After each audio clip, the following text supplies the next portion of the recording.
Share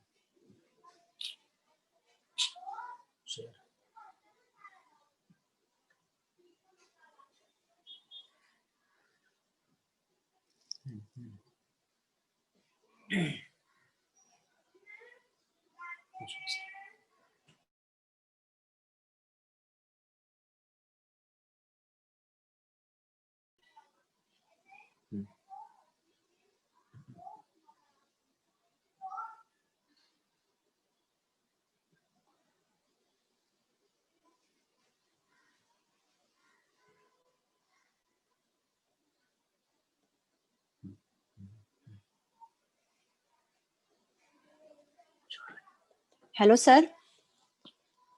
हाँ madam. Sir आवाज आ रही है और स्क्रीन भी दिख रही है ना सर? एकदम परफेक्ट मैडम, चालू कीजिए। Okay, thank you. नमस्कार बच्चों, आज हम फिर हाजिर हो गए आप सबके सामने प्रश्न पत्र का प्रारूप लेकर। जैसा कि आप सबकी बोर्ड एग्जाम अब नजदीक आ रही है, तो हमें अब हमारा सब जो सिलेबस है 10वीं का वो भी अब खत्म हो चुका है, आप सबको पढ़ा दिया जा चुका है। तो अब हम क्वेश्चन पेपर जो बोर्ड के प्रारूप के अनुसार जो हमारा प्रश्न पत्र हमारे सामने आएगा, उसमें कुल कितने प्रश्न होंगे और वो कितने नंबर के होंगे और किस प्रकार के प्रश्न होंगे, उसके ऊपर हम इस सेकंड जो हमारी पारी है उसमें हम चर्चा कर रहे हैं। तो आज हम साइंस 1 में क्वेश्चन नंबर 2A, जिसमें कि हमें वैज्ञानिक कारण पूछे जाते हैं, उसके ऊपर हम थोड़ी सी चर्चा करने वाले हैं। तो आई होप आप सब तैयार हैं। तो चलिए बच्चों शुरू करते हैं। सारे बच्चे अपनी नोटबुक और पेन अपने पास रखेंगे, क्योंकि जो भी मैं ब्लैक बोर्ड पे लिखूंगी वो साथ साथ में आप लिख जाएंगे। ठीक है बच्चों? तो अपनी नोट को अपने पास में ही रखिए। पूरा प्रश्न का प्रकार है क्वेश्चन नंबर 2A। इसमें 2-2 अंक के 2 सवाल आपको करने हैं। आपको 3 वैज्ञानिक कारण इसमें पूछते हैं, लेकिन 3 में से हमें कोई 2 करने होते हैं। तो जिन 2 के उत्तर हमें सबसे अच्छे तरीके से हम दे सकते हैं, आपको प्रश्न को पढ़ना है और उत्तर को अपने दिमाग में, आपके दिमाग में कुछ उत्तर तो आएगा ही, जो आपने पढ़ा है उत्तर आपके दिमाग में आएगा। तो आप तीनों प्रश्नों को पढ़िए और 3 में से जिन 2 के उत्तर आपको बहुत अच्छे तरीके से आपको आते हैं, जिनको आप अच्छे तरीके से अपने पेपर में लिख सकते हैं और आपको उम्मीद है कि उनको लिखने से मुझे अच्छे से अच्छे अंक मिलेंगे, 2 में से 2 अंक मिल जाएंगे, उन्हीं 2 प्रश्नों को आप हल कीजिए। ठीक है बच्चों? तो ये 4 नंबर के लिए आपको प्रश्न रहेगा, वैज्ञानिक कारण इसमें आपको पूछे जाएंगे। इसके अलावा इसमें और कुछ आपसे नहीं पूछे जाएंगे। क्वेश्चन नंबर 2A ये आपको वैज्ञानिक कारण ही रहेगा। ठीक है? चलिए आगे बढ़ते हैं और हम हर एक चैप्टर से कुछ प्रश्नों को हम देखते हैं। इसमें बच्चों पहला प्रश्न बच्चों वो बाय मिस्टेक वो क्वेश्चन नंबर 2 है, क्वेश्चन नंबर 1 ही है वो। यदि जी का मान अचानक 2 गुना हो जाए तो एक भारी पिंड को जमीन पर से खींच कर ले जाना 2 गुना कठिन क्यों हो जाएगा? तो आप यहाँ पे देखिए, अगर जी का मान दुगना हो रहा है, स्मॉल जी जिसको हम कहते हैं गुरुत्वीय त्वरण, आप अब यहाँ पे ध्यान देना है, एक हमारे पास कैपिटल जी भी है, वो महाराज भी हमारे पास मौजूद हैं। वो कौन है? वो गुरुत्वीय स्थिरांक हैं। ठीक है? तो दोनों जी में आपको फर्क आना चाहिए। गुरुत्वीय त्वरण जिसको हम स्मॉल जी से रिप्रेजेंट करते हैं और गुरुत्वीय स्थिरांक उसको हम कैपिटल जी से दर्शाते हैं। तो इस चीज का आपको ध्यान देना है। अगर आप स्मॉल जी देख रहे हो, क्योंकि इस प्रश्न में उस सिर्फ स्मॉल जी लिखा है,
एक मिनट।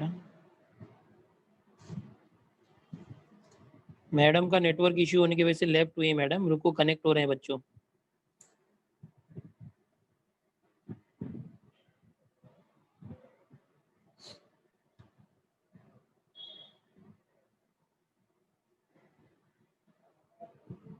मैडम कनेक्ट हो चुके हैं, वेट करो बच्चों 1 मिनट।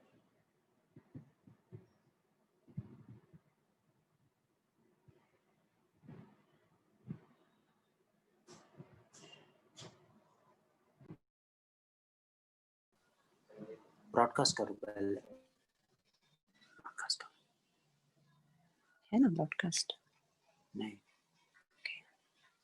जो स्क्रीन आ रहा है। स्क्रीन शेयर नहीं चालू है मैडम, स्क्रीन शेयर जी चालू है। जी जी कर रही हूँ सर। जो आ रहा है सर आ रहा है अभी? हाँ आ रहा है मैडम, हाँ कंटिन्यू कीजिए।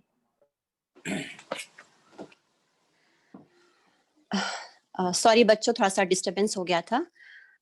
तो हम प्रश्न ये देख रहे थे कि अगर हमारा त्वरण अगर 2 गुना हो रहा है तो देखिए प्रश्न में भी लिख रहा है कि खींच कर ले जाना 2 गुना कठिन हो जाएगा।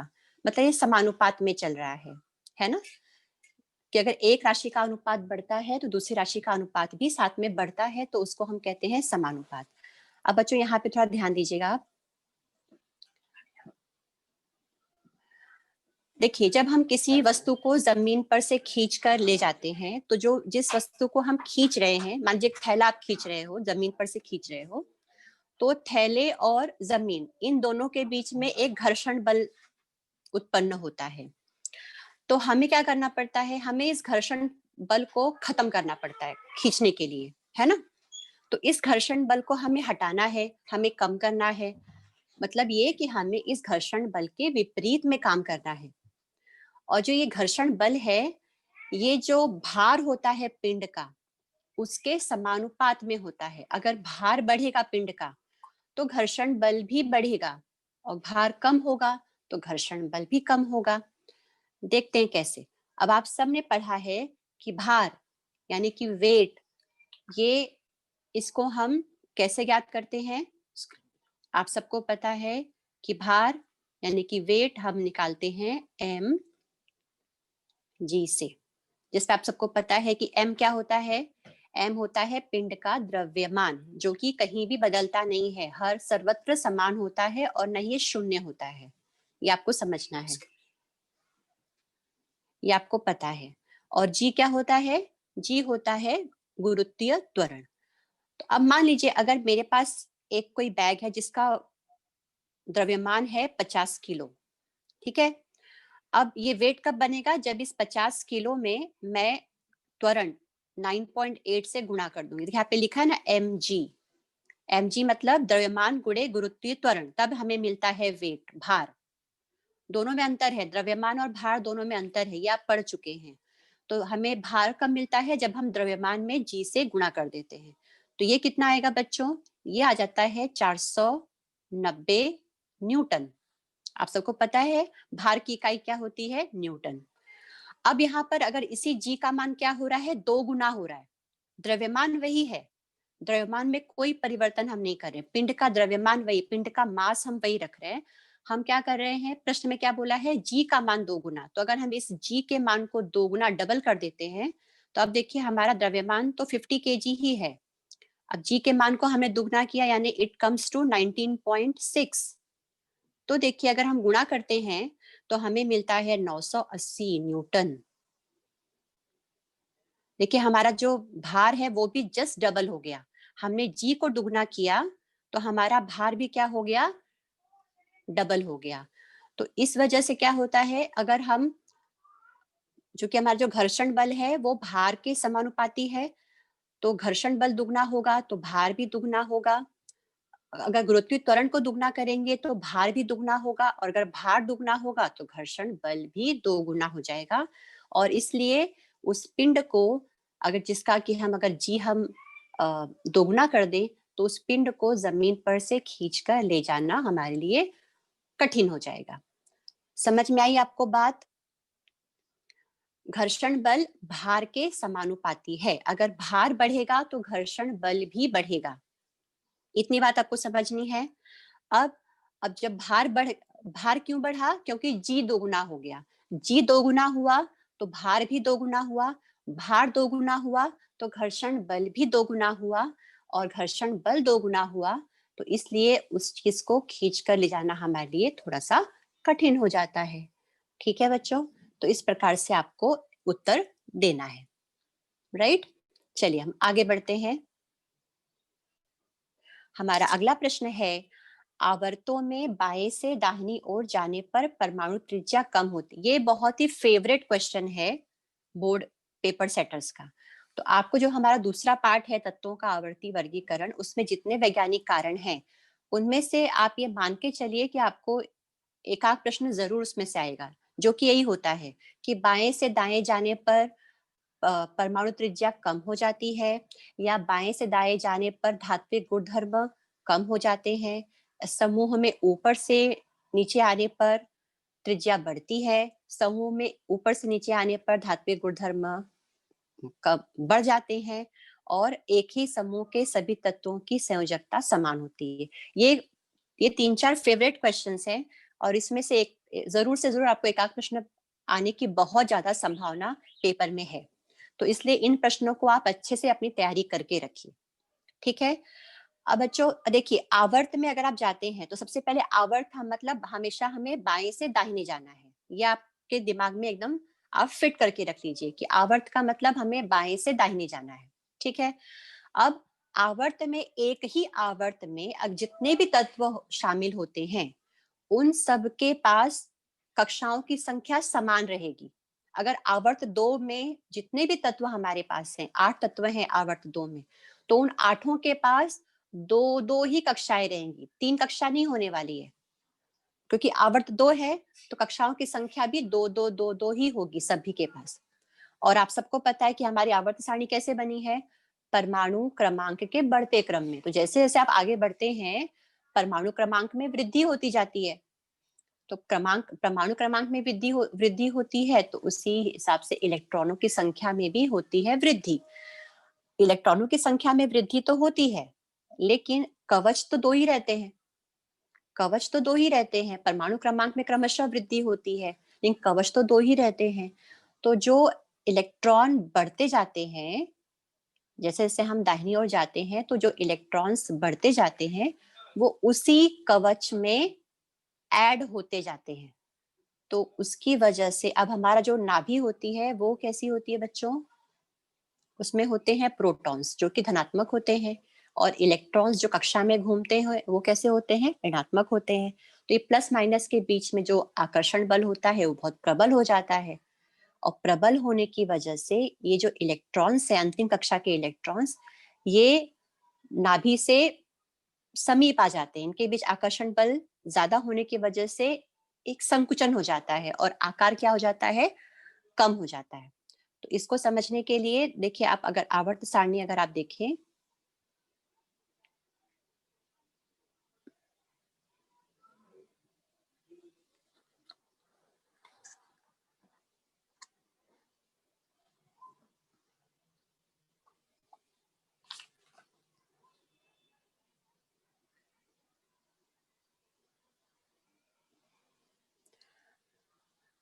अभी बच्चों मैं आपको बस 2 ही एग्जाम्पल लेती हूँ। एक बेरिलियम का और एक बोरॉन का हम एग्जाम्पल लेते हैं। आवर्त 2 के मैंने 2 तत्व लिए, बेरिलियम और बोरॉन। अब देखो, बेरिलियम का जो परमाणु क्रमांक है वो बच्चों है कितना? 4 है, और बोरॉन का 5 है। ये दोनों एक ही आवर्त के हैं, ओके। तो एक ही आवर्त के हैं, पहले बेरिलियम आया फिर बोरॉन आया, परमाणु क्रमांक 4 फिर परमाणु क्रमांक 5। अब दोनों एक ही आवर्त के हैं, दोनों के पास कक्षाओं की संख्या भी कितनी है? समान है। तो 2 कक्षा इसके पास बेरिलियम, अब बोरॉन बोलता है कि मेरे पास तो 5 इलेक्ट्रॉन है, और बेरिलियम के पास 4 ही इलेक्ट्रॉन है, लेकिन देखिए कक्षाएं दोनों को 2-2 ही मिली हैं। तो दोनों को क्या करना पड़ेगा भाई? बोरॉन को उस 2 कक्षा में ही अपने 5 इलेक्ट्रॉनों को समेटना पड़ेगा, है ना। तो ये बेरिलियम की एक कक्षा और ये दूसरी कक्षा आप मान लीजिए, और ये उसका नाभि समझ लीजिए। तो ये पहली कक्षा में आ जाएंगे 2 इलेक्ट्रॉन, और दूसरी में आ जाएंगे 2 इलेक्ट्रॉन। अब अगर आप बोरॉन को देखें, बोरॉन की नाभि ये बोरॉन की पहली कक्षा, ये बोरॉन की दूसरी कक्षा। देखिए दोनों के पास दो दो कक्षाएं हैं। इसके पास आ जाते हैं पहली कक्षा में 2 इलेक्ट्रॉन और दूसरे में इसको डालना पड़ता है 3 इलेक्ट्रॉनों को, क्योंकि कक्षाएं 2 ही उसको मिली है ना, तो उसको अपनी अंतिम कक्षा में 3 को भरना पड़ता है। बोरॉन को अपनी अंतिम कक्षा में 2 को ही भरना है और बेरिलियम को अपनी अंतिम कक्षा में 2 को ही भरना है और बोरॉन को कितने को भरना है? 3 को भरना पड़ता है। क्या करे, उसके पास कक्षा 2 ही है तो उसको उसी में समझौता करना पड़ता है। तो क्या हो रहा है, तो अब ज्यादा इलेक्ट्रॉन बढ़ रहे हैं और जैसे जैसे हम आगे बढ़ते जाएंगे बच्चों, यही कहानी रहेगी। अगर हम आगे जाएंगे ना कार्बन के पास, तो कार्बन का परमाणु क्रमांक कितना है? 6 और कक्षाएं 2 ही हैं, तो फर्स्ट शेल में 2 आ जाएगा, अंतिम शेल में 4 आ जाएंगे। फिर अगर हम आगे जाएंगे नाइट्रोजन के पास, तो उसके पास इलेक्ट्रॉनों की संख्या बच्चों कितनी है? 7। तो पहली कक्षा में 2 आ जाएंगे, दूसरी में उसको 5 को भरना पड़ जाएगा। तो क्या हो रहा है बच्चों, कक्षाओं की संख्या तो सेम हो रही है, लेकिन इलेक्ट्रॉन्स अंतिम कक्षा में ज्यादा मात्रा में बढ़ते चले जा रहे हैं। तो इस वजह से जो केंद्र और ये अंतिम कक्षा का जो इलेक्ट्रॉन है, इनके बीच आकर्षण बल प्रबल हो जाता है और आकार संकुचित हो जाता है, छोटा होते जाता है। तो जैसे जैसे आप आगे बढ़ेंगे, बोरॉन से छोटा बेरिलियम से छोटा बोरॉन, बोरॉन से छोटा कार्बन, कार्बन से छोटा नाइट्रोजन, ऐसे हमें देखने को मिलेगा। ठीक है बच्चों, चलिए आगे बढ़ेंगे हम।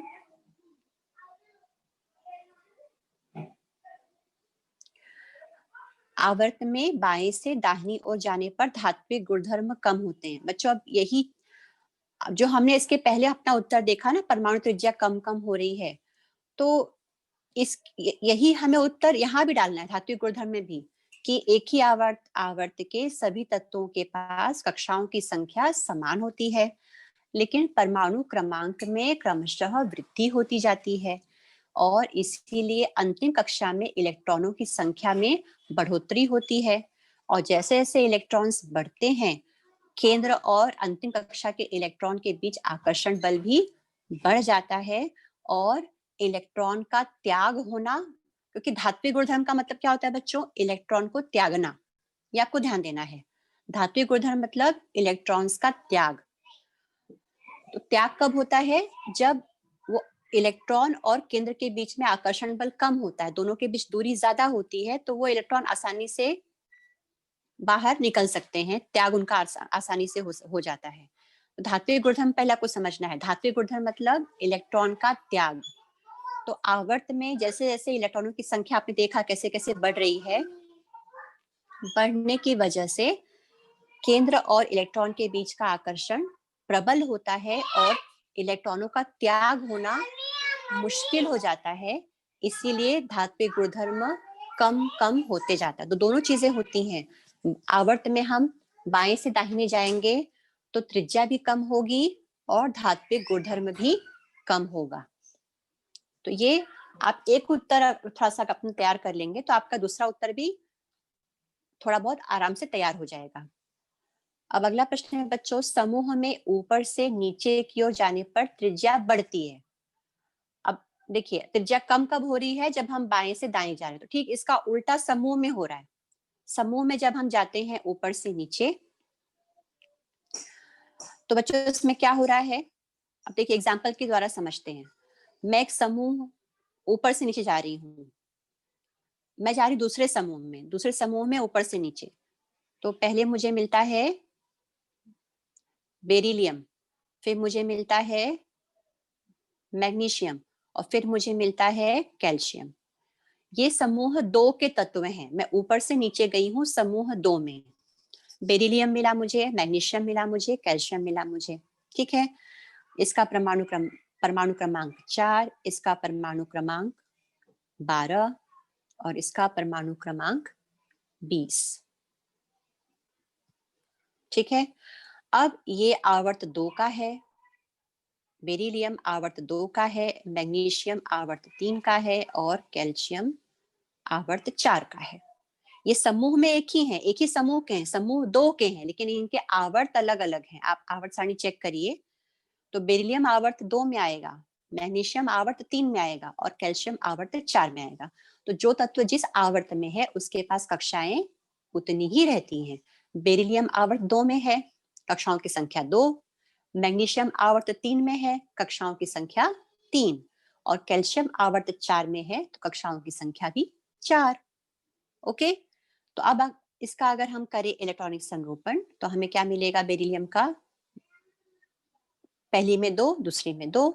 मैग्नीशियम कक्षाएं 3, परमाणु क्रमांक बढ़ा लेकिन कक्षाएं भी तो बढ़ गई, वो भी हमें देखना है, कक्षाएं भी बढ़ रही हैं। तो 3 कक्षाएं हो गई इसके पास, तो ये क्या करेगा? पहले में 2 डाल देगा, दूसरे में 8 डाल देगा और तीसरी में भी 2 डाल देगा। Very smart. उसके बाद कैल्शियम, परमाणु क्रमांक बढ़ गया, 20 हो गया, लेकिन कक्षाएं भी तो बढ़ गई, 4 कक्षाएं। तो ये पहले में क्या करेगा? 2 को ले लेगा, दूसरे में 8 को डालेगा, तीसरे में भी 8 को डालेगा और चौथे में डालेगा 2। ठीक है, अब यहाँ पर आप देखिए क्या हो रहा है। पर समूह में हम जा रहे हैं ऊपर से नीचे, परमाणु क्रमांक क्रमशः बढ़ रहा है, लेकिन साथ में कक्षाओं की संख्या में भी क्या हो रही है? बढ़ोतरी हो रही है। तो क्या हो रहा है? नई नई कक्षाएं जुड़ती जा रही हैं। जैसे जैसे हम जा रहे हैं ऊपर से नीचे, नई नई कक्षाएं जुड़ती जा रही हैं। तो इसकी वजह से क्या हो रहा है? केंद्र और अंतिम कक्षा के इलेक्ट्रॉन के बीच की दूरी भी क्या हो रही है?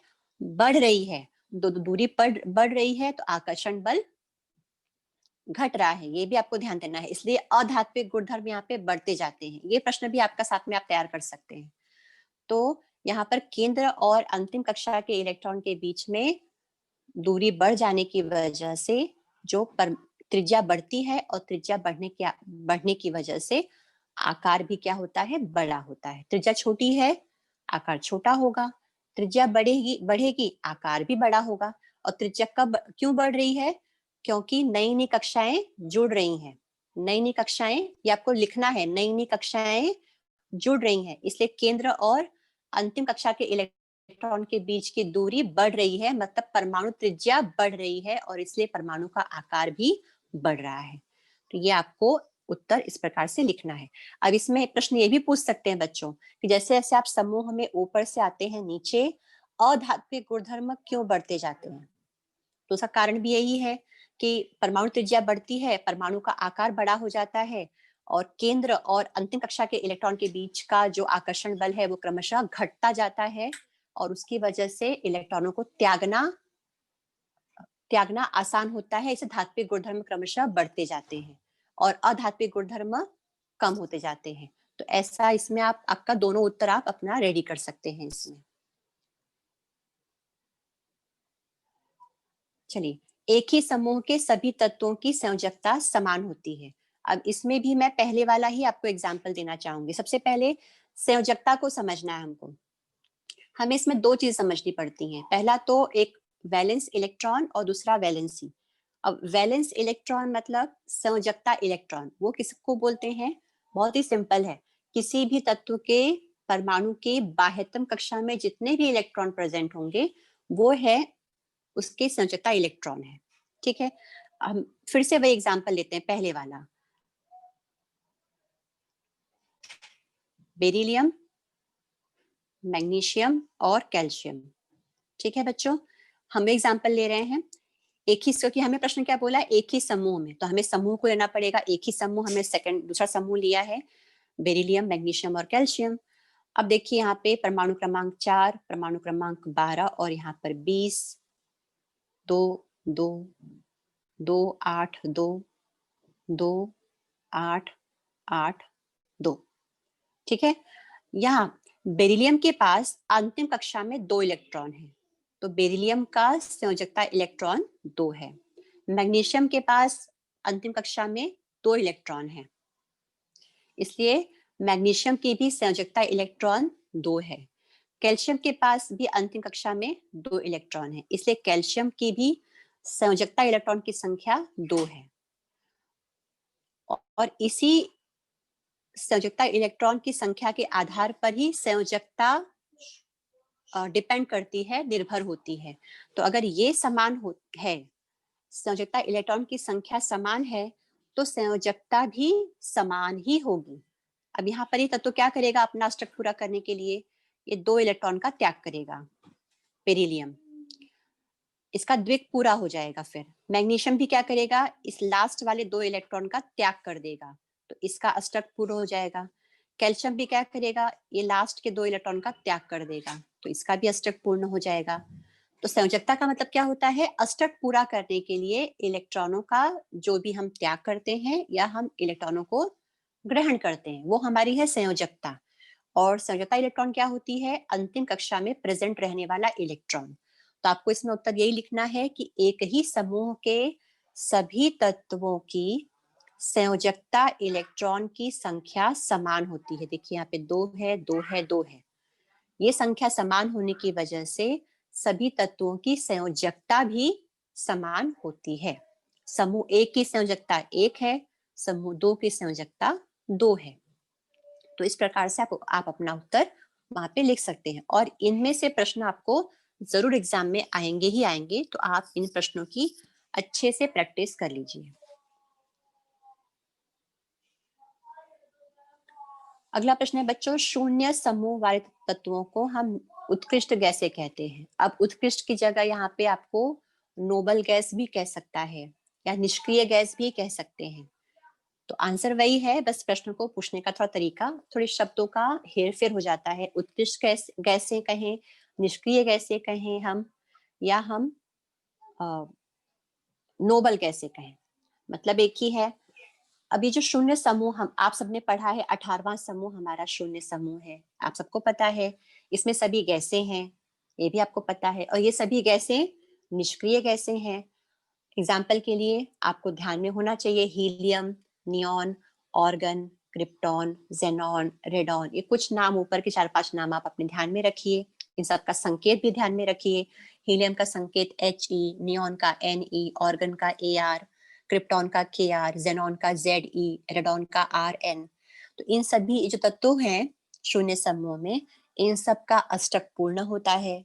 इन अष्टक या द्विक पूर्ण होता है, तो इनको इलेक्ट्रॉन की लेन देन करने की जरूरत नहीं पड़ती है, क्योंकि सारा खेल अपना अष्टक पूरा करने के लिए हो रहा है। जो भी इतने रिएक्शंस हो रही हैं, बॉन्डिंग बन रही है, सब किस लिए होता है? सब प्रत्येक तत्व अपना अष्टक पूरा करना चाहता है। अष्टक पूरा करना मतलब अंतिम कक्षा में 8 इलेक्ट्रॉन चाहता है, तो उसके लिए सब लेन देन साझेदारी सब होती रहती है ना।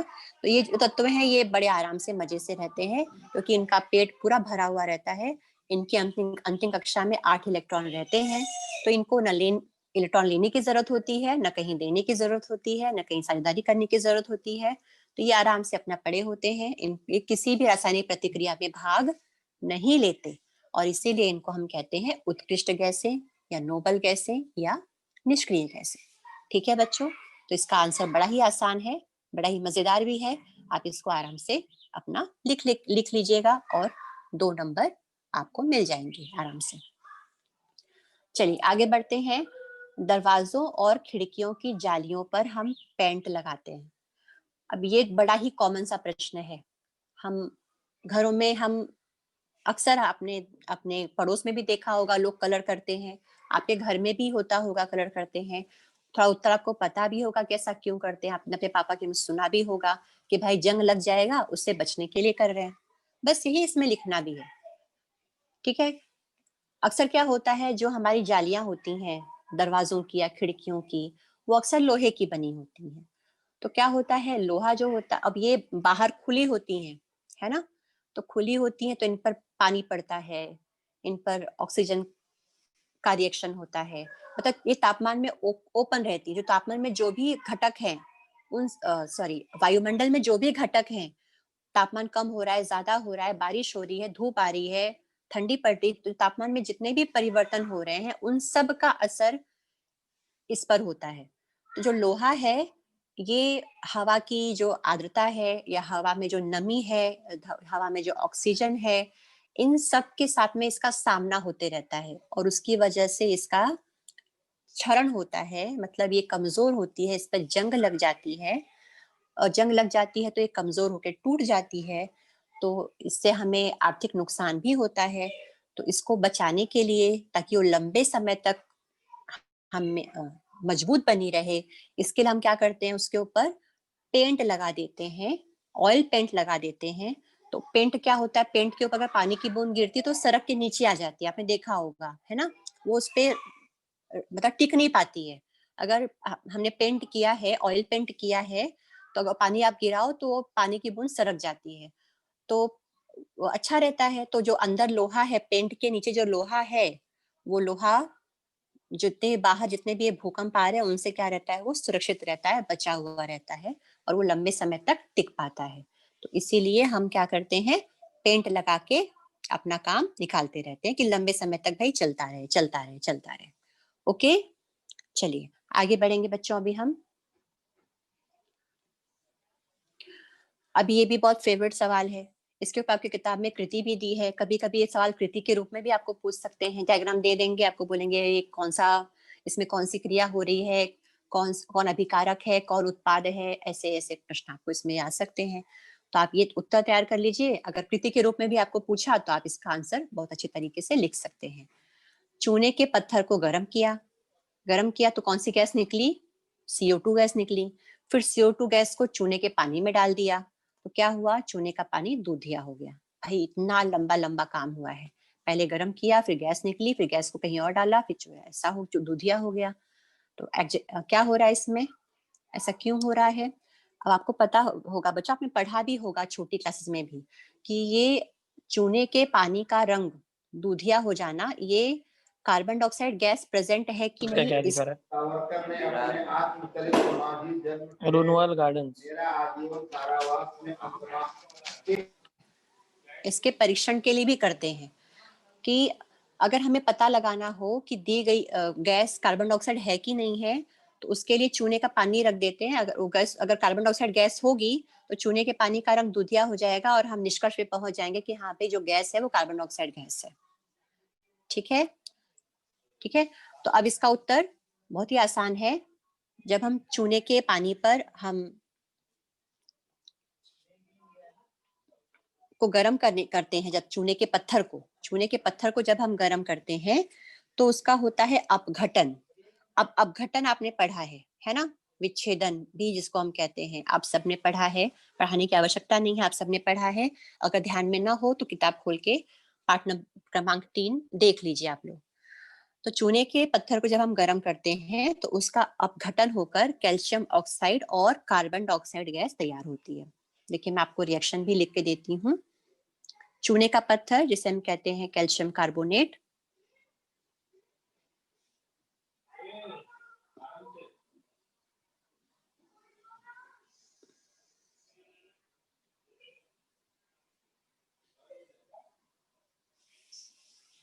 CaCO3, ये हमने लिया, चूने का पत्थर हमने लिया, इसको हमने क्या किया, गरम कर दिया। ये त्रिभुजाकार आकृति आपको जो दिख रही है ना, इसका मतलब होता है हम गरम कर रहे हैं, उष्मा दे रहे हैं। तो क्या मिला हमको बच्चों, अब यहाँ पे जगह नहीं है तो मैं नीचे लिख रही हूँ CaO, इसको क्या पढ़ेंगे हम, कैल्शियम ऑक्साइड, और प्लस CO2, ये रही हमारी गैस, कार्बन डाइऑक्साइड गैस। ठीक है, तो ये अपघटन हुआ चूने के पत्थर का, और आप यहाँ पे ऐसा रिएक्शन भी अपना लिख दीजिए कि चूने के पत्थर को गर्म करने पर उसका अपघटन हुआ और कैल्शियम ऑक्साइड और कार्बन डाइऑक्साइड गैस तैयार हो गई। क्लियर। अब इस कार्बन डाइऑक्साइड गैस को हमने ले लिया, ठीक है, इसको आपको ध्यान में रखना है, CO2 गैस को।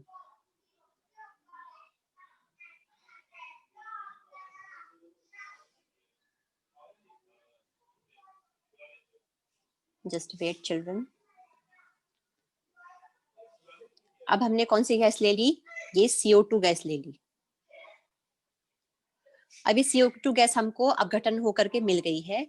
तो जो कार्बन डाइऑक्साइड गैस है, ये चूने के पानी में जब हम प्रवाहित करते हैं तो अघुलनशील सफेद रंग का कैल्शियम कार्बोनेट तैयार होता है। अघुलनशील सफेद कलर का कैल्शियम कार्बोनेट तैयार होता है, और जिसकी वजह से चूने का जो पानी होता है वो दूधिया हो जाता है। एक जैसे झाग होता है ना, झाग जब हम साबुन लगाते हैं कपड़ों पे झाग तैयार होता है, वैसे एक प्रेसिपिटेट फॉर्म होता है सफेद कलर का, और उसकी वजह से जो चूने का पानी होता है वो दूधिया रंग का हमें नजर आता है। तो चलिए हम उसका भी एक रिएक्शन देख लेते हैं।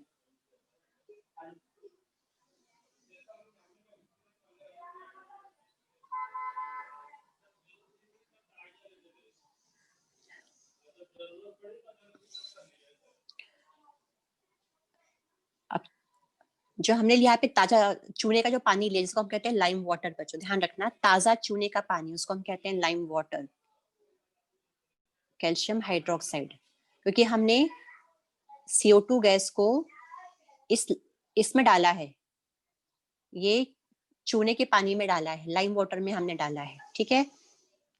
तो हमें अब यहाँ पे क्या मिलेगा, कैल्शियम कार्बोनेट का सफेद प्रेसिपिटेट मिलेगा और प्लस बनेगा पानी। तो जो प्रेसिपिटेट होता है ये कैल्शियम कार्बोनेट का सफेद रंग का हमें प्रेसिपिटेट मिलता है, जिसको इसी वजह से चूने के पानी का रंग दूधिया हो जाता है। तो यहाँ पर ये दो रिएक्शंस हैं, आपको लिख करके इस प्रकार से एक्सप्लेनेशन देना है कि चूने के पत्थर को गर्म करने पर उसका अपघटन होकर कैल्शियम ऑक्साइड और कार्बन डाइऑक्साइड गैस तैयार होती है। आप रिएक्शन नहीं लिखेंगे तो भी चलेगा, आपको ये मैंने समझाने के लिए आपको रिएक्शन दिया, नहीं लिखेंगे तो भी चलेगा, आप अपना उत्तर डाल देंगे। चूने के पत्थर को गर्म करने पर उसका अपघटन होकर कैल्शियम ऑक्साइड और कार्बन डाइऑक्साइड गैस तैयार होती है, और यह कार्बन डाइऑक्साइड गैस चूने के पानी में प्रवाहित करने पर अघुलनशील सफेद रंग का कैल्शियम कार्बोनेट तैयार होता है, और इसी के कारण चूने के पानी का रंग दूधिया हो जाता है। ऐसा आप यहाँ पे अपना उत्तर डाल दीजिएगा, ठीक है बच्चों। चलिए अगला प्रश्न है, खाद्य तेल को अधिक समय तक संग्रहित करने के लिए हवाबंद डिब्बे का उपयोग करना उचित होता है। अब बच्चों हम लोग देखो air tight tiffin, air tight container, हम ऐसा शब्द बहुत सुनते हैं ना, एयर टाइट मतलब उसमें अंदर हवा प्रवेश नहीं करती है। तो हम ऐसा क्यों चाहते हैं कि भाई हम जिस डब्बे में हमने बिस्किट रखी है उस डब्बे में हवा न प्रवेश करे।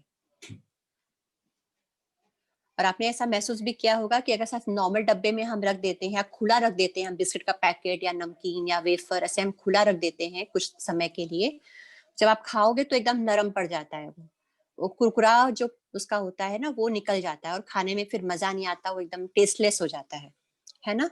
तो इसको हम कहते हैं ऑक्सीकरण। क्या कहते हैं बच्चों इसको? ऑक्सीकरण। तो इसी ऑक्सीकरण से बचाने के लिए हम क्या करते हैं, हवाबंद डब्बे का उपयोग करते हैं। तो खाद्य तेल के मामले में भी ऐसा है कि अगर हम बहुत लंबे समय तक, बहुत लंबा समय 2-2, 3-3 साल तक अगर हम किसी तेल को, घी को अगर हम कहीं रख दे संग्रहित करके, तो अगर बाद में आप उसको निकालो तो उसका जो कलर है वो भी बदलता है, उसका स्वाद चेंज होता है, उसकी जो स्मेल है, जो गंध है वो भी कुछ हद तक बदल जाती है। और अगर उस तेल में हम खाना पकाते हैं तो खाने का जो स्वाद है वो भी खराब हो जाता है।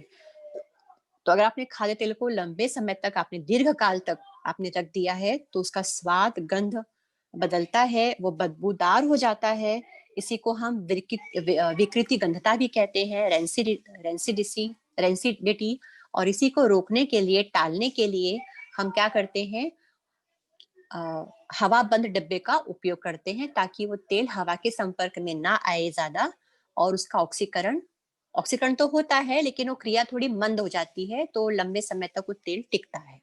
ठीक है बच्चों, तो इस प्रकार से आपको यहाँ पे आंसर अपना देना है। अब अगला क्वेश्चन है, विद्युत बल्ब में कुंडली बनाने के लिए टंगस्टन का उपयोग करते हैं। ये भी one of the favourite questions है, अक्सर अक्सर आता है एग्जाम में, तो इसको आपको तैयार कर लेना है कि क्योंकि ये हमारे दैनिक जीवन की चीजें हैं जो हम अपने डेली लाइफ में हम यूज करते हैं, और हम उसके अनुभव से हम गुजर भी चुके हैं। और आपने सबने बल्ब को देखा भी होगा, ऐसे कुंडली लगी होती है ऐसे, और वो जब टूटती है, किसी कारण से वो ब्रेक हो जाती है, तो वो बल्ब हमारा जलता नहीं है ना, आपने ऐसा देखा होगा। तो अब इस धातु का उपयोग क्यों करते हैं, टंगस्टन धातु का ही उपयोग क्यों करते हैं? हमारे पास तो बहुत से धातुएं हैं, हम उनका उपयोग क्यों नहीं करते, टंगस्टन का ही उपयोग क्यों करते हैं? अब बच्चों आप सबको पता है कि हम अगर बल्ब लगाते हैं तो हम क्या अपेक्षा करते हैं कि एकदम बहुत अच्छी रोशनी हमको मिलनी चाहिए, एकदम मस्त लाइट मिलनी चाहिए, है ना, बहुत तेज रोशनी, ताकि हमारा सारा कमरा एकदम चमकदार हो जाए, रोशनी से भर जाए, है ना, यही चाहते हैं ना हम। तो अब जितना हमको प्रकाश ज्यादा चाहिए, तो उसके लिए क्या होना चाहिए, तापमान जितना ज्यादा होगा उतना ही हमको ज्यादा प्रखर प्रकाश मिलेगा। जितना ज्यादा गर्म होगा वो तार, और जितना हम गर्म करेंगे उसका तापमान क्या होगा, उतना ही बढ़ेगा। तापमान बढ़ेगा तो प्रकाश की तीव्रता भी क्या होगी, बहुत अच्छी हमें रोशनी वहां पे मिलेगी। तो अब आपको पता है कोई भी चीज अगर हम गर्म करते हैं, अगर हम धातु को हम गर्म कर दिए तो पिघल जाती है। एक सर्टेन टाइम के बाद वो क्या होती है, एक तापमान के बाद वो क्या होती है, पिघल जाती है। तो ऐसा नहीं होना चाहिए कि हम धातु लगाई और थोड़ी सी गर्मी पा करके धातु हमारी पिघल गई और हमारा बल्ब जलना बंद हो गया, तो फिर हमें बार बार बल्ब चेंज करने पड़ेंगे, उससे कितना हमारा पैसे का भी नुकसान हो जाएगा, है ना। तो इसको टालने के लिए हम क्या करते हैं, हम टंगस्टन का उपयोग कर देते हैं। क्योंकि टंगस्टन जो होता है ना, वो उसका जो पिघलने का जो तापमान होता है ना, वो बहुत ज्यादा होता है। मतलब अप्रोक्सीमेटली आप 3380 टेम्परेचर जब आप देंगे उसको, तब जाके वो पिघलेगी। ठीक है, तो मतलब ये जो तापमान है वो अत्यधिक तापमान, बहुत हद तक गर्म हो सकता है और पिघले बिना गर्म हो सकता है। ठीक है, क्योंकि इसका गलनांक बहुत ज्यादा होता है, तो जल्दी पिघलता नहीं है। सबसे बड़ी बात, जल्दी पिघलता नहीं है। पिघलने के लिए इसको बहुत ज्यादा हाई टेम्परेचर की जरूरत है, तो पिघलता नहीं है जल्दी। और आप इसका तापमान मतलब ज्यादा कर सकते हैं, और जितना तापमान आप बढ़ाएंगे आपको उतना ही प्रखर प्रकाश मिलेगा। इसीलिए हम लोग क्या करते हैं, बल्ब में टंगस्टन का उपयोग करते हैं, ताकि तापमान बढ़ाने पर भी बल्ब जो तार है वो पिघले नहीं और हमें प्रखर प्रकाश मिलता रहे। तो इस प्रकार से आप यहाँ पे उत्तर देंगे कि टंगस्टन धातु का जो गलनांक होता है वो अत्यधिक उच्च होता है, और उसमें धारा प्रवाहित होने पर तार के पिघले बिना उसका तापमान हम अत्यधिक बढ़ा सकते हैं, और फलतः हम तीव्र प्रकाश की प्राप्ति कर सकते हैं, और इसीलिए हम टंगस्टन का उपयोग करते हैं। ठीक है, तो इस प्रकार से आप अपना आंसर यहाँ पे लिखिए। अगला प्रश्न है बच्चों, ऊष्मा निर्माण करने वाले विद्युत के उपकरणों में, जैसे कि इस्त्री हो गई, सिगड़ी है, बॉयलर है, इस सब में हम नाइक्रोम जैसे मिश्र धातु का उपयोग करते हैं। शुद्ध प्योर मेटल का उपयोग नहीं करते, जैसे सिर्फ लोहा ही लिया हमने, सिर्फ तांबा लिया हमने, सिर्फ एल्यूमिनियम लिया, ऐसा नहीं करते। हम लोग क्या करते हैं, यहाँ पे मिश्र धातु का उपयोग करते हैं। अब मिश्र धातु क्या है, आप सबने पढ़ा है, मतलब दो एक या एक से अधिक धातु अधातुओं के जो मिश्रण से हम, जैसे स्टील, हम हमारे घरों में हम स्टील के बर्तन इस्तेमाल करते हैं। लोहे के बर्तन ना बहुत जल्दी जंग खा लेते हैं, बहुत जल्दी खराब हो जाते हैं, उनको बहुत संभालना पड़ता है। स्टील है, लंबे समय तक आप चला सकते हैं। तो क्या फर्क है लोहे और स्टील में, जबकि स्टील जो है वो लोहे से ही बना है, लेकिन वो पूरे लोहे से नहीं बना होता है। उसमें लोहा भी होता है, कुछ मात्रा में कार्बन भी होता है, कुछ मात्रा में क्रोमियम भी होता है। तो ऐसे कई धातु और अधातुओं को मिला करके स्टील बनता है, तो इसको हम क्या कहते हैं, मिश्र धातु। और उसके बर्तन, स्टील के बर्तन लंबे समय तक हम उसको इस्तेमाल करते हैं, उसमें जंग भी नहीं लगता और वो लंबे समय तक टिकते हैं, है ना। तो इसीलिए अब यहाँ पे प्रश्न ये उठा कि भाई जो उपकरण जो विद्युत ऊष्मा पर काम करते हैं, जैसे आप सबने पढ़ा ही होगा कि जब हम करंट प्रवाहित करते हैं तो ऊष्मा का भी अपने आप निर्माण हो जाता है ना। आपने स्त्री हमारी किस सिद्धांत पे काम करती है, उष्मीय ऊर्जा के, धारा के उष्मीय प्रभाव पे काम करती है। आपने करंट लगा दिया, प्लग लगा दिया, स्विच ऑन कर दिया, और स्त्री क्या हो गई, आपकी गर्म हो गई। मतलब धारा करंट से स्त्री गर्म हो रही है, इसका मतलब है कि धारा में गुणधर्म है कि वो उष्मा भी उत्पन्न कर सकती है। तो क्यों करते हैं बच्चों, अब देखिए विद्युत स्त्री, टोस्टर या ऐसे जो साधन है, बॉयलर वगैरह वगैरह, ये धारा के उष्मीय प्रभाव पर काम करते हैं। धारा के, करंट के उष्मीय प्रभाव पर काम करते हैं। मतलब यहाँ पर विद्युतीय ऊर्जा का रूपांतरण उष्मीय ऊर्जा में होता है। तो नाइक्रोम एक ऐसी मिश्र धातु है जिसकी प्रतिरोधकता बहुत ज्यादा होती है, पर्याप्त मात्रा में, मतलब अधिक होती है, और इसको उच्च तापमान पर गर्म करने पर भी इसका ऑक्सीकरण नहीं होता, ये खराब नहीं होती। और इसीलिए, और जब हम अगर प्योर मेटल लेते हैं, शुद्ध धातु लेते हैं, तो उनके केस में ये संभव नहीं हो पाता है। इसीलिए इन सभी उपकरणों में हम नाइक्रोम जैसी मिश्र धातु का उपयोग करते हैं। अब अगला प्रश्न है बच्चों, विद्युत स्थानांतरण करने के लिए तांबे या एल्यूमिनियम के तारों का उपयोग करते हैं। तो तांबा और एल्यूमिनियम, पहली बात तो ये कंपेरेटिवली बहुत सस्ते भी होते हैं चांदी वगैरह से, बाकी चांदी की अपेक्षा सस्ते होते हैं ना। तो एक तो कॉस्ट इफेक्टिव भी होते हैं, मतलब सस्ते होते हैं, तो आप इनको आसानी से, हर व्यक्ति इनको अफोर्ड कर सकता है, हर व्यक्ति इनको अपने लिए इस्तेमाल कर सकता है। पहली बात तो ये है। और दूसरा ये है कि तांबा और एल्यूमिनियम ये उत्तम चालक हैं, सुचालक हैं विद्युत के। इसमें से करंट एक स्थान से मतलब एक जगह से दूसरी जगह पे पास हो सकती है। ये कुचालक हैं उष्मा के, विद्युत के। तो तांबा और एल्यूमिनियम, सबसे बड़ी बात, ये उत्तम विद्युत चालक हैं। और दूसरे, तांबा और एल्यूमिनियम, इनका प्रतिरोध बहुत कम होता है, इनका प्रतिरोध कम होता है। तो धारा का वहन जब होता है इनमें से, जब करंट बहती है इनमें से, तो उष्मा का ज्यादा नुकसान नहीं होता, उष्मा का ह्रास नहीं होता। और इसीलिए विद्युत स्थानांतरण करने के, मतलब विद्युत एक जगह से दूसरी जगह पर प्रवाहित करने के लिए हम तांबे और एल्यूमिनियम के तारों का उपयोग करते हैं। चलिए बच्चों, आई होप आपको समझ में आया होगा। आगे लास्ट का हमारा प्रश्न है, शीत प्रदेशों में पानी के नल की पाइपें फट जाती हैं, या कभी कभी चट्टानों में, ये भी पूछ सकते हैं कि शीत प्रदेशों में चट्टानों में दरार आ जाती है। तो इन सबका उत्तर आपको एक ही लिखना है बच्चों। अब देखिए, आपको थोड़ा सा यहाँ पे समझने की जरूरत है। यहाँ पे इन सभी का कारण बस एक लिखना आपको, एक आपके दिमाग में होना चाहिए कि पानी का असंगत व्यवहार, जो सब आप सबने पढ़ा है, आप सबने पढ़ा है, आप सब जानते हैं, पानी का असंगत व्यवहार। तो क्या होता है, ठंडे प्रदेशों में जो तापमान होता है वो बहुत ही धीरे धीरे क्या होता है, कम होते जाता है। तो कम होते जाता है, तो कम होते होते शून्य पे भी पहुंच जाता है। तो हम सबको पता है कि जब कोई चीज ठंडी होती है, मतलब जब हम किसी चीज को हम ठंडा करते हैं, तापमान हम कम करते हैं, ठंडा करते हैं, तो नॉर्मली क्या होता है, ठंडा होने पर संकुचन होता है। ये आपको ध्यान देना है कि अगर हम ठंडा कर रहे हैं तो ठंडा होने पर क्या होता है, संकुचन। और संकुचन होगा तो उसका परिणाम क्या निकलेगा, आयतन कम। आयतन कम होगा, और आयतन कम होगा तो घनत्व ज्यादा होगा। मैडम या टाइम ज्यादा हो गया है। अच्छा सर, ठीक है सर, बस ये उत्तर थोड़ा बता दूं फिर बंद कर हाँ दूंगा। ठीक है मैडम, ठीक है। हाँ, तो ठंडा करने पे बच्चों पदार्थ का संकुचन होगा, आयतन कम और घनत्व ज्यादा। ये एक नॉर्मल बिहेवियर है, होता है, पानी में भी होता है।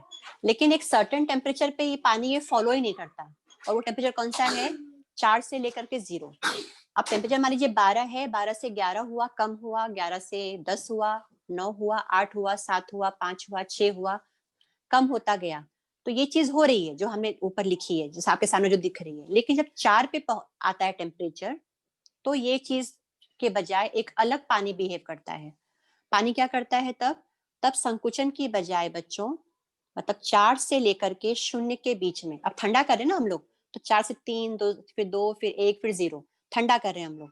तो यहाँ पे संकुचन की बजाय क्या शुरू हो जाता है बच्चों, प्रसरण। और प्रसरण होता है तो आयतन ज्यादा हो जाता है और घनत्व कम। अब आयतन ज्यादा होने की वजह से, अब ठंडे प्रदेशों में तापमान कहाँ पहुंच गया, 0 तक भी आ गया। और 0 पे पहुंच गया तो जो पानी, जो नल की जो पाइप है उसमें जो पानी है, वो पानी क्या बन जाता है, बर्फ। और जब पानी बर्फ बन गया तो जो पाइप में जो पानी है और जो बर्फ है, उनका आयतन क्या हो जाता है, बढ़ जाता है। आयतन बढ़ने की वजह से जो दीवारें हैं पाइप की, उसके ऊपर एक बहुत भारी प्रचंड दाब निर्मित होता है, और वो क्या होती हैं, फट जाती हैं। तो चट्टानों के इस केस में भी आपको यही लिखना है कि प्रसरण शुरू हो जाता है और आयतन बढ़ जाता है। और आयतन बढ़ने की वजह से दाब निर्माण होता है, और दाब की वजह से चट्टानें टूट जाती हैं या पाइपें टूट जाती हैं।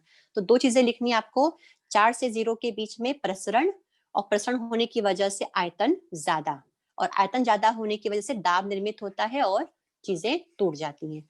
तो ये चीजें आपको यहाँ पे ध्यान रखनी है बच्चों। तो ठीक है बच्चों, हमने ये चीजें हमने पहले भी कराई थी, तो आज उसका एक रिवीजन लिया है आपसे, ताकि थोड़ा बहुत जो आपको पहले लेक्चर में न भी समझा हो तो वो इस बार आपको समझ जाए।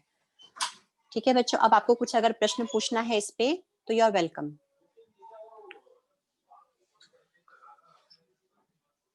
किसी को कुछ प्रश्न पूछना है तो पूछो बेटा।